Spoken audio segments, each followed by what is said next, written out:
Good morning guys. Bali ito pa yung isang alaga natin.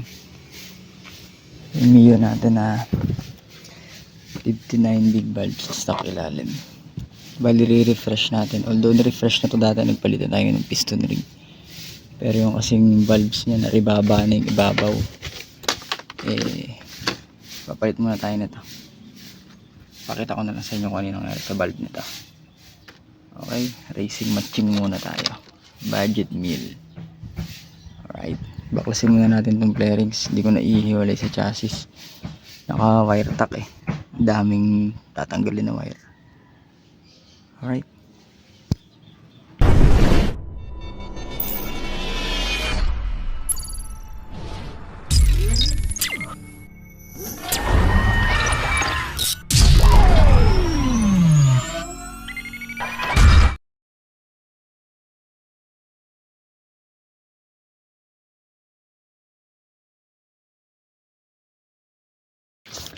Yan mga idols, bali kitang kita naman sa itsura, madalang magamit.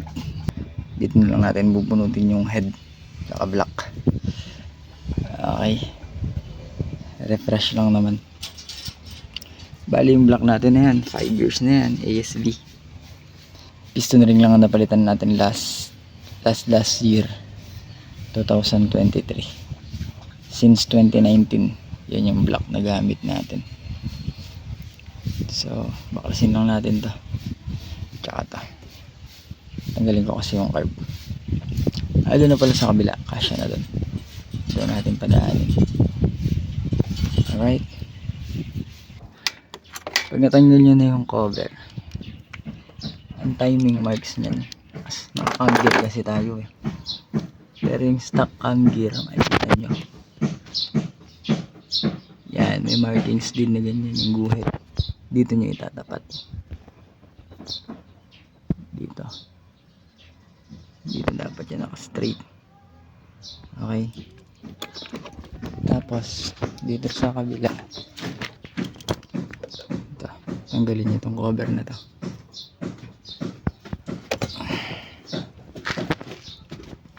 Hindi ko alam kung kita nyo, pero on ko yung flashlight saglit.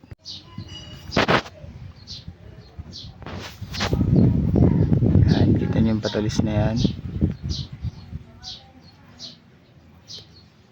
Yan yung patulis na yan. Tatapat nyo lang dyan yung may parang edge. Ay, ikot ko lang.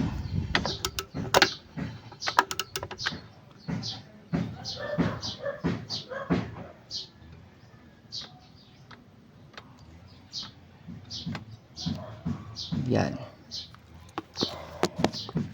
Yan. Yung patulis na yan, tatapat nyo dyan sa may eye na yan. HI yan. Pag natapat na dyan, double check mo sa kabila. So, yun. Tapat sila, di ba?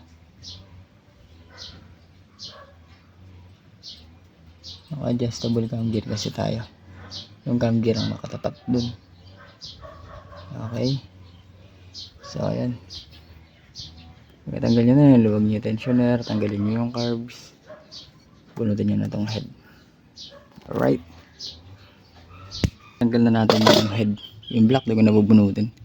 Linisin ko na lang ito. So, ito yung head natin. Ang aalisin natin yan is itong rocker arm. Yan, makikita nyo yung pudpud. Flat na yung ulo. Yan. So, baklasin muna natin. Ang galing nyo yung lock dito. Which is, ayan.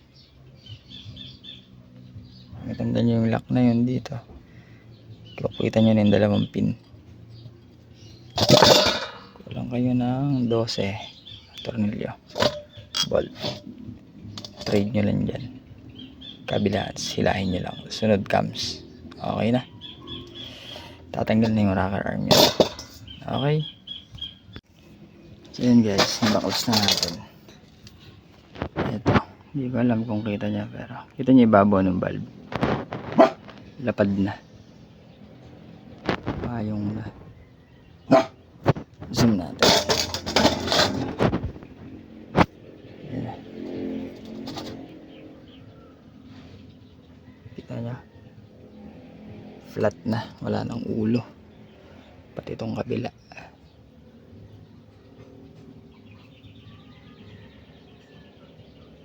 Diba? Tapos iba na yung ibabaw. Hindi na flat.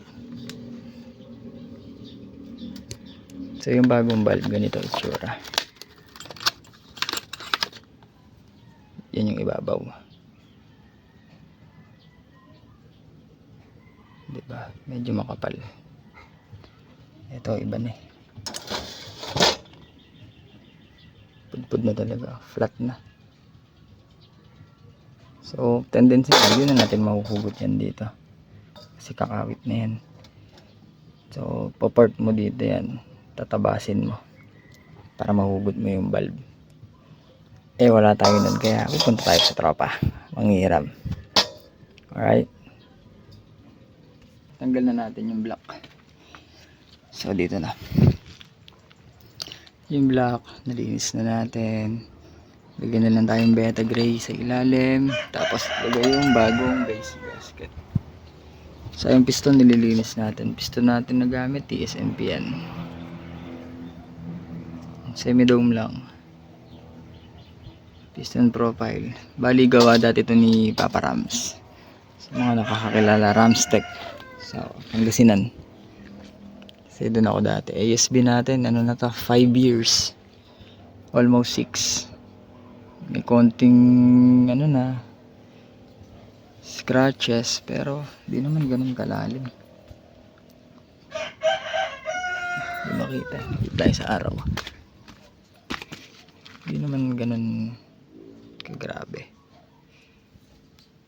Sa ilalim. Sa konti sa ibabaw.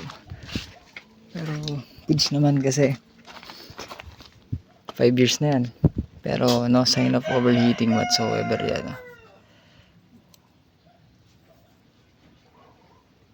Diba? Walang gasigas. Once pa lang tayo nagpalit ng piston ring. Last 2024 I think. Last year. So yan, linisin lang natin to. Tapos linisin natin yung head, sabay ilagay natin yung bago nating valve. Valve grind pa tayo. Nga pala nabili kong valve seal. Putik, sana tumagal to. Makoto yung brand. Pang Raider 150. Wala talaga makita. So yun na lang muna.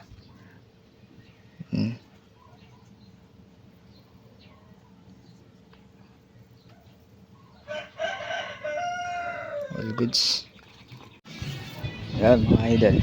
Di na natin na-video ng step by step. Bali, nalinis na natin ito. Nalagyan natin ng beta gray. Bagong base gasket. Nalinis na natin yung piston. Pati piston ring. Pati block. Pati ito. So, yun. Prepare na lang natin yung head. Assemble na lang natin. Valve lap. Assemble. Then, salpak na natin. Medyo binibilisan natin kasi apondo yung ulan. Baka butan tayo. So, ayan. Salpak naman na to. Tapusin na natin. Alright. Yon mga eyeball. Bali papunta tayo ngayon sa ano, Tarlac. Kay Capulido. Baka bumili tayo ng cams na 7.5. Tapos kasama natin yung pinsan ko. Alright. Papakita ka ba? Papakita ka? Hindi. Papakita ka ba? Wag na daw.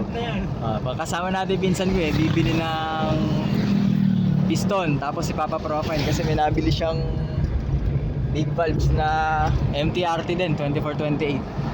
Alanganin nilagay dun sa stock na ASB na piston dahil maliit masyado yung dome. Bibili siya ng piston na TSMP, tas Papa Profile tsaka yung manifold. Titingin kami baka sakali meron doon manifold na pang big valves. Para may salpak na niya, kating-kati na daw Bali dito na kami sa, hindi ko alam, basta Tarlac na to, malapit na sa Metro Town. Try natin mag-video doon kila Kapulids. Kung makakapag-video tayo. Hindi tayo mahihiya kung kakapalang muka. Kaya kung may available na pyesa. Ayun. So, mamaya na lang ulit. Yun. Galing tayo kala Idol. Mascareñas. Genrix. Hirap pag video doon. Daming ginagawa ni Idol. Tapos, nakakahiya. Dami tao. So, iniwan na lang namin yung head ng pinsan ko tsaka yung piston para ma-profile, then uwi na kami. Papa-JNT na lang yung pyesa. Yung cams din na ako bumili kasi goods naman yung cams ko. Pinasukat ko na lang din 7.0 kesa mag 6.8 tayo. Yun na lang. Alright. Day 2. Good morning guys. Yun. To be continued tayo. Salpak na ulit natin yung block. Tsaka yung head. Bali hindi na tayo bumili ng cams kasi 7.0 naman yung cams natin. As per Sir Genrix Mascareñas. Kasi kung mababa to, bala ko bilhin yung cams niya na 6.8. 7.0 naman pala. Tapos all goods pa naman to. Hindi mo na tayo papalit. Pagpasensya nyo na yung kuko kung mahaba na puro langis. So ayan, assemble lang natin din. Salpak na natin. Alright. So ayun guys, salpak na natin yung makina. Mga tappet cover na lang, tsaka breather. Then okay na, pwede na natin paandalin. Malinis na din yung carbs. All goods. So maya na lang ulit pag umaandar na. Kumaandar. Bye. So yan, first start up.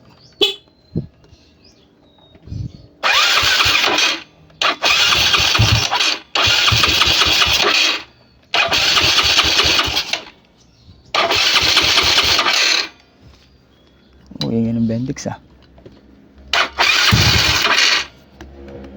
Bendix. Taas natin yung idle.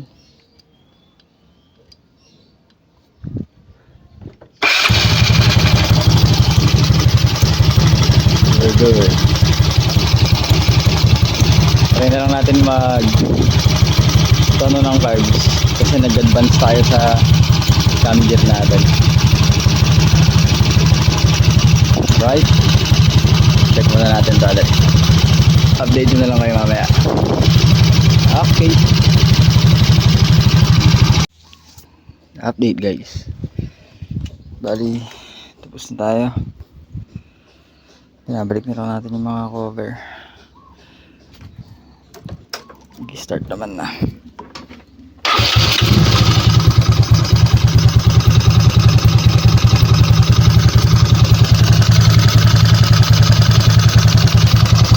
Dinig nyo yung carbs na lang yun.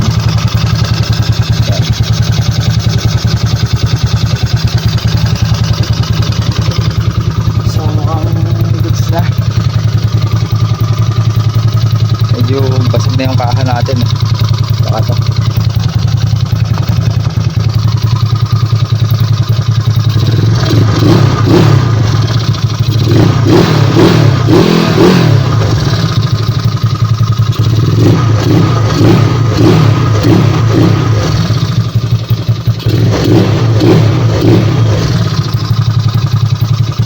Good.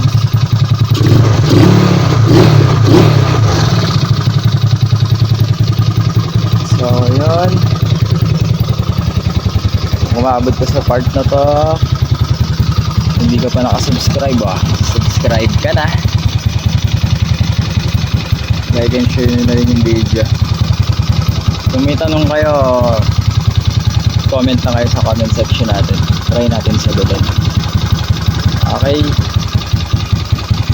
Ayan guys.